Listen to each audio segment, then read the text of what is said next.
বন্ধুরা, আজকে আমরা নবম ভাব নিয়ে কথা বলবো। কালপুরুষের নবম ভাব আমাদের জীবনে কোন কোন ফলাদেশ করে। নবম ভাব হচ্ছে ভাগ্য ভাব। আমাদেরকে জানতে হবে যে নবম ভাবকে ক্যালকুলেট করে আমরা আমাদের ভাগ্যের কতটা সাপোর্ট পাচ্ছি সেটাকে ক্যালকুলেশন করা যায়। সেকেন্ড, যারা সেকেন্ড ম্যারেজ করছেন অর্থাৎ দ্বিতীয় বিবাহ, প্রথম বিবাহের পর দ্বিতীয় বিবাহে যখন আপনি পদার্পণ করছেন সেটার বিচারও কিন্তু নবম ভাব দ্বারাই হয়। অর্থাৎ নবম ভাব যে খালি আপনার ভাগ্য ভাবকে ইন্ডিকেট করছে তা নয়, নবম ভাব কিন্তু আপনার পত্নীর ভাগ্য ভাবকে, অর্থাৎ সেকেন্ড ম্যারেজ কার সাথে কোন জায়গায় কেমন ভাবে হবে তার ভাগ্যের অবস্থান কি সেটাকেও কিন্তু ইন্ডিকেট করে। আজকে আমরা সেই নিয়েই কথা বলবো, আজকে আমরা সেই বিষয় নিয়ে কিন্তু আলোচনা করবো।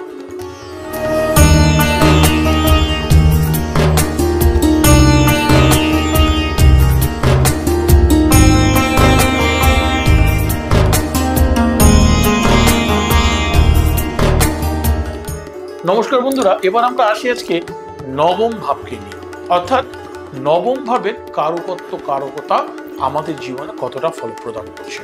নবম ভাব আমাদের ভাগ্য ভাব।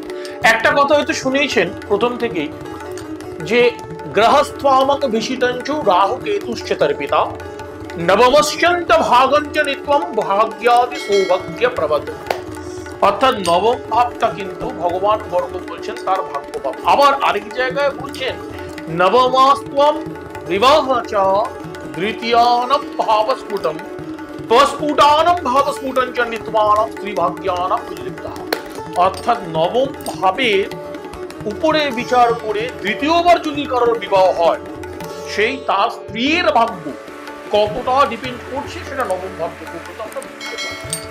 এবার নবম ভাবের সঙ্গে যদি কানেক্ট করা হয় তাহলে অবশ্যই লগ্ন ভাবকে কানেক্ট করতে হবে, কারণ নবম ভাব কিন্তু লগ্নের সঙ্গে কানেক্টেড। নবমে অবস্থিত গ্রহ সে কিন্তু আপনার লগ্নকে দৃষ্টি দিচ্ছে, এটা আপনাকে মাথায় রাখতে হবে।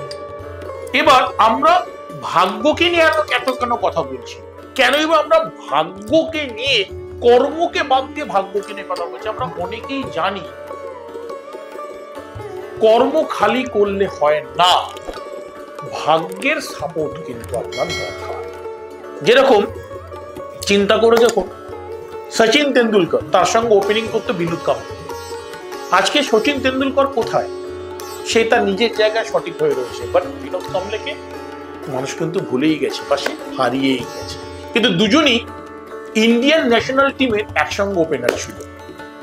তো সুতরাং মাথায় রাখতে হবে আপনার কর্ম করে গেলে খালি হবে না, আপনার ভাগ্যের সাপোর্ট আপনার প্রয়োজন রয়েছে। সে কারণে আমি বলি 50% আপনার কর্ম, 50% আপনার ভাগ্য ইকুয়ালস টু 100% আপনার জীবনের সফলতা বা আপনি কতটা সাকসেস হয়েছেন।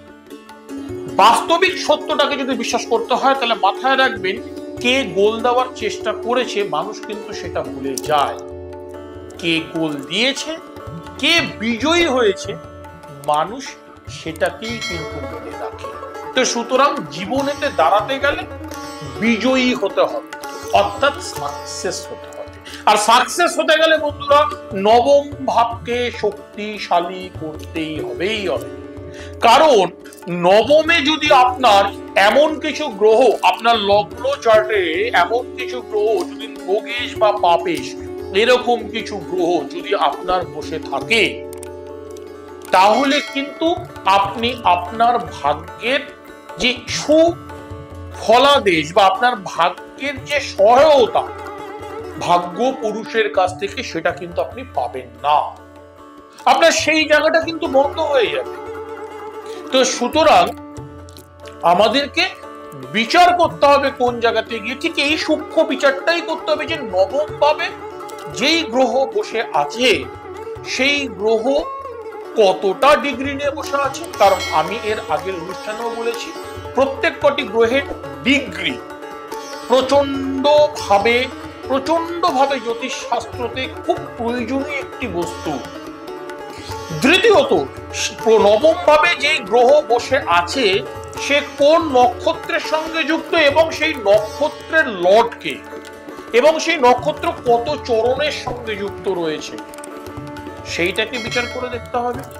তৃতীয়ত দেখতে হবে নবম ভাবে যেই গ্রহ রয়েছে সেই গ্রহের তার জাতকে লগ্নপতির সঙ্গে এবং জাতকের রাশিপতির সঙ্গে সেই গ্রহের সম্পর্ক কতটা ভালো কি কতটা মন্দ, এই তিনটে বিচারকে যদি একটু বিশেষভাবে চেক করা যায় তাহলে কিন্তু আপনি মাথায় রাখতে পারেন যে আপনার ভাগ্য কেন বারবার এরকম অনেকের ক্ষেত্রে হয়েছে। আমার কাছে প্রচুর ক্লায়েন্ট এসছে, দেখেছি, তাদের সাকসেসও করেছি। তার মধ্যে অনেক ক্লায়েন্ট আজকে আউট অফ ক্যালকাটা রয়েছে, কেউ পুনেতে, কেউ বোম্বেতে, কেউ দিল্লিতে চাকরি করছে। তারা এখানে থাকাকালীন তাদের চাকরি হচ্ছিল না, কেউ সফটওয়্যার ইঞ্জিনিয়ার, কেউ মেকানিক্যাল ইঞ্জিনিয়ার, কেউ মেরিন ইঞ্জিনিয়ার, ভালো ভালো ডিগ্রি নিয়ে বসে রয়েছে, কেউ এমএ পাস করা ছেলে, ইভেন এরকমও আছে কেউ বিএড করা ছেলে, সে চাকরি পাচ্ছে। কারণ কি, এই নবমের সঙ্গে লগ্নের যে কানেকশন, এই যত কটা পয়েন্ট আমি বললাম, তো সুতরাং এই পয়েন্টগুলোকে মাথায় রেখে যদি বিচার করা যায় তাহলে কিন্তু আপনার ভাগ্যের জায়গাটাকে বিচার করা যাবে এবং আপনাকে সঠিক রাস্তা দেখানো যাবে জীবনে চলার পথে। ভালো থাকুন, সৌভাগ্য চক্রে। আমি ডক্টর ব্রহ্মানন্দ আকাশ, নমস্কার।